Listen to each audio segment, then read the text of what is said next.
Arda Güler Valencia maçında oynayacak mı? Bellingham'ın babası ve Mbappe'nin babası birbirlerine göndermeli açıklamalar yaptılar. Bu gerginlik nereden çıktı? Montella hangi milli yıldızı ziyaret etti? Arda Güler isteyen büyük kulüp hangisi?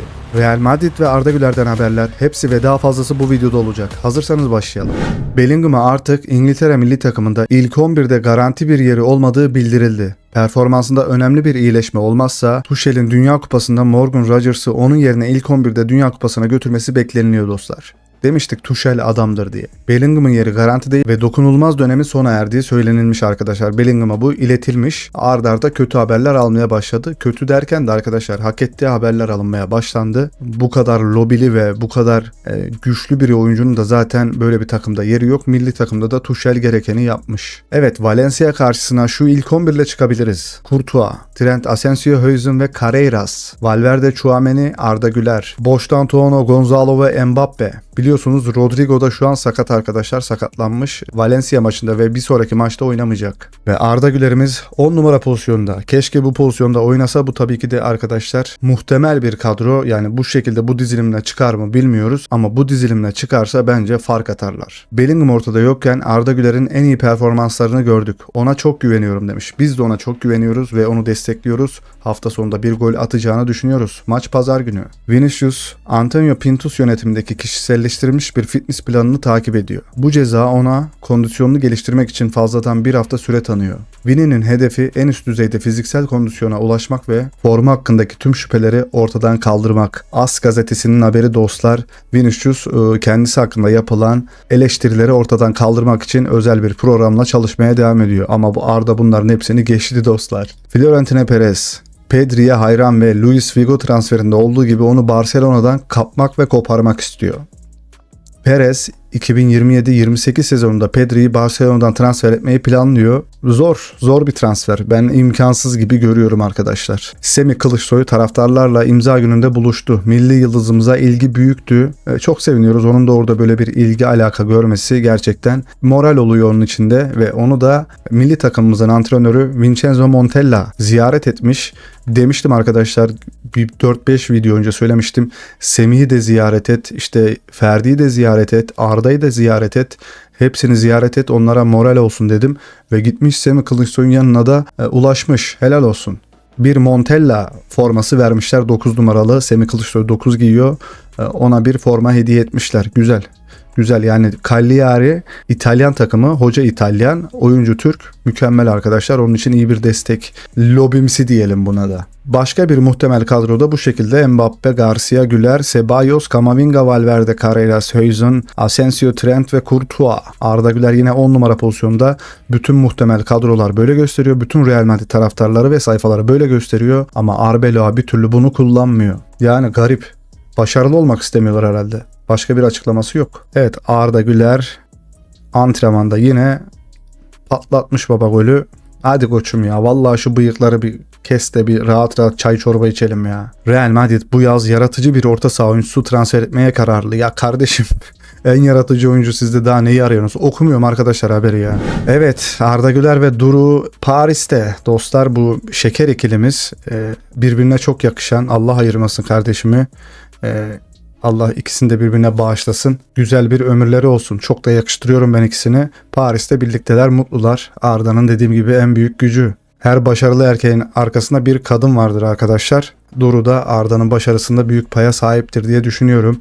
Allah mutlu mesut etsin. Çok yakışıyorlar gerçekten.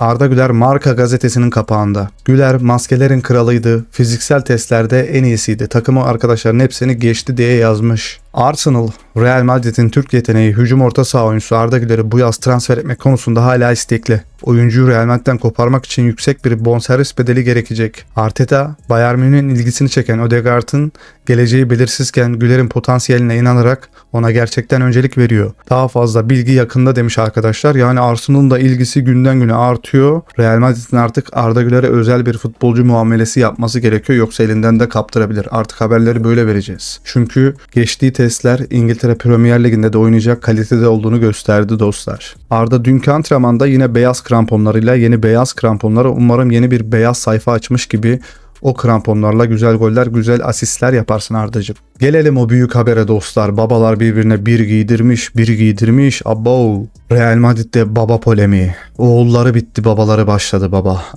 Ne çok baba kelimesi kullandık. Bellingham'ın babası Mark Bellingham oğlunu proje olarak tanımlamıştı. Wilfried Mbappe'den imalı cevap geldi, Mbappe'nin babası. Mbappe projesi yok. Bazı ebeveynler işi abartıyor, kendini bir şey sanıyor. Of işte ya baba ya baba. Sen var ya Mbappe'nin babası. Oğlun Arda'ya kızsa da şu Bellingham'a yaptığından sonra bir babadır bizler için. Mbappe'nin babasından Bellingham'ın ailesine gönderme. Wilfried Mbappe. Mbappe projesi diye bir şey yok. Ben sadece oğlumun futboldaki hayalini destekleyen normal bir babayım.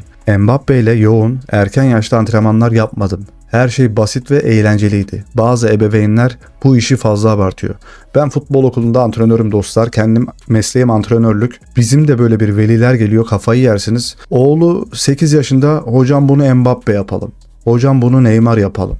Hocam bunu Hakkı Bulut yapalım. Abi olmaz ki. Yani bazı çocukların oyun tarzı Baki Mercimek gibi. Ben onu nasıl Neymar yapayım? Yani biz antrenman yaptırıyoruz ve veliler dışarıdan bağırıyor. Hadi oğlum şöyle pas ver. Oğlum bir karışmayın çocuğunuza lütfen ya veliler. Futbola gönderen bütün Türkiye genelinde, dünya genelindeki insanlara söylüyorum. Abi çocuğunuzu bir rahat bırakın. Yani keyif alarak yapsın. Zaten yapabiliyorsa yapar, önü açıksa yapar, şansı varsa yapar. Yani çocuklarınızın her işine engel olmayın. Ama dostlar bu olay Real Madrid'de oluyor şu an. Yani gelip oğlunu benim oğlumu oynat diyor Bellingham'ın babası. Mbappe'nin babası normal bir baba. Evet böyle de bir ilk 11 verilmiş Valencia maçı için. Ceballos, Tchouaméni, Güler orta sahada var. Ya şu Mastantuono'yu artık yazmasak mı buraya? Arda'yı buraya çek, Mastantuono'yu buraya çek baba. Arda buradan gol atar. Alaba'yı falan stopere almışlar. Burada garip. Bu ilk 11 çöp abi. Bu olmaz gibime geliyor. Valverde ve Camavinga artık orta sahadaki alışa gelmiş pozisyonlarına dönecekler. As'ın haberi, As gazetesinin haberi dostlar. Bakalım orta sahada yine bir karışıklık başlıyor. Arda yavaştan ileri sağa uça doğru kay baba. Valverde falan geliyor. Kenan Yıldız, İtalya Futbolcular Derneği tarafından Ocak ayının en iyi oyuncusu seçildi. Oylama tüm Serie A futbolcularının verdikleri oylar ile gerçekleşiyor. Bak halkla değil, taraftarla değil, orada oynayan futbolcular oy veriyor ve bütün futbolcular Kenan Yıldız'ı seçmiş. Al sana gurur. Mükemmel bir şey. Arda Güler'in Fenerbahçe döneminden bir çocuk, şanslı bir çocuk diyelim, Arda Güler'e sarılmış, onunla tanışmış, fotoğraf çektirmiş ve gözyaşlarını da tutamamış. Biz de yan yana gelirsek biz de ağlar mıyız acaba ya bilemiyorum. İnşallah arkadaşlar şansımız da bahtımız da varsa, kanalımız yükselirse bir sponsorluk vasıtasıyla Arda Güler'in yanına gidip onunla tanışmayı isteriz. Çünkü ona çok fazla destek oluyoruz. Onu yakından görmeyi de dileriz. Bunu başarabilmemiz için sizlerin dostlar kanalımıza abone olduktan sonra bildirim zilini açmanız gerekiyor ve videomuza like attıktan sonra hype haklarınızı kullanmanız gerekiyor. Akşamda canlı yayın açacağım, o yüzden bildirimi açmayı unutmayın. Boştan Tuono, Courtois tarihin en iyi kalecisi, çok etkileyici. Liverpool'a karşı oynadığı Şampiyonlar Ligi finalinde muhteşem bir performans sergiledi. Resmi açıklama. Real Madrid, Rodrigo'nun sağ bacağındaki ischium tendonunda tendinoz teşhisi konulduğunu açıkladı. Vallahi ne diyorsunuz baba? Bacağında sıkıntı varmış dostlar. Rodrigo'nun sakatlığı Real Madrid'in bu sezonki 19. sakatlığı oldu. Yani sakatlar idman yurdu gibi oldu burası. Ve Rodrigo'nun şu maçları kaçırması bekleniliyor. Valencia ve Real Sociedad. 21 Şubat'ta Osasuna maçında sahaya geri dönmesi bekleniliyor. 2 maçı kaybediyor. Önemli bir kayıp Real Madrid için. Neymar, keşke Ronaldo'nun sağ ayağına ve Messi'nin sol ayağına sahip olsaydım. Bir şeyleri dilerken arkadaşlar normal dileyin, yoksa böyle bir hale bürünebilirsiniz. Ronaldo uzun, Messi kısa. Ronaldo'nun bacak kalın, Messi'nin bacak ince, ama iki futbolcunun bacağı birleşince hiçbir şey olmuyor. Herkesin yeri farklı dostlar. Ne dilediğinize dikkat edin. Türkiye'de yeni sezon için Cristiano Ronaldo'ya ilgi var. Arkadaşlar hangi takıma gitmesini önerirdiniz? Hemen yorumlar kısmına yazın. Türkiye'den bir takım önerin ve dünyadan bir takım önerin Ronaldo'ya.